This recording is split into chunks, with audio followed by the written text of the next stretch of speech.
we're asked to determine the exact value of the following. We're using our unit circle.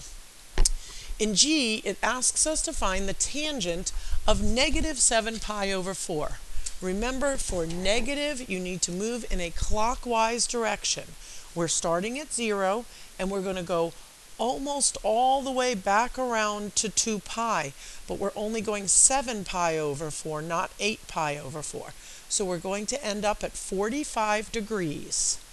Okay, tangent is sine over cosine, so we're going to end up with square root of 2 over 2 over square root of 2 over 2, which is equal to 1. In H, we're asked to find cosine of negative 4 pi over 3.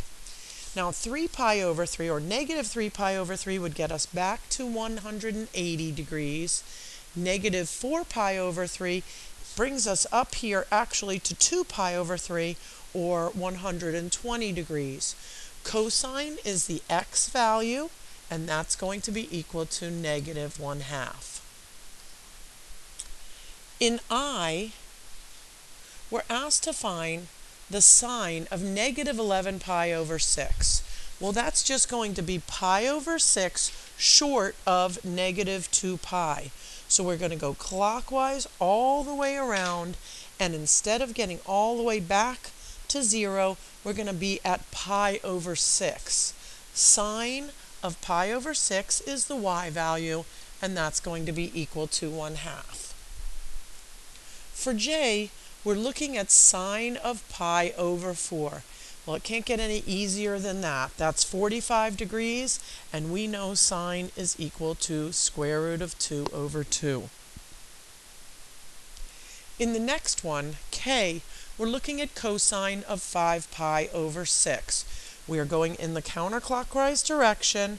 We're going around the circle, and we're going to come to 5 pi over 6.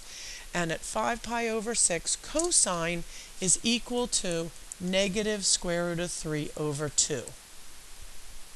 The last one in this section is tangent 7 pi over 6.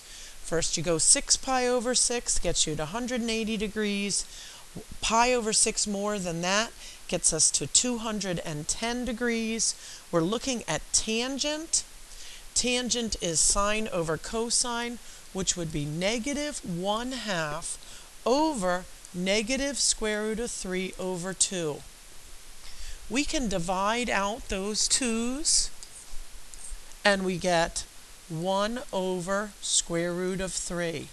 Now remember, you can't leave a radical in the denominator, so we'll rationalize, multiplying square root of 3 over square root of 3, and when we're done, we will have square root of 3 over 3.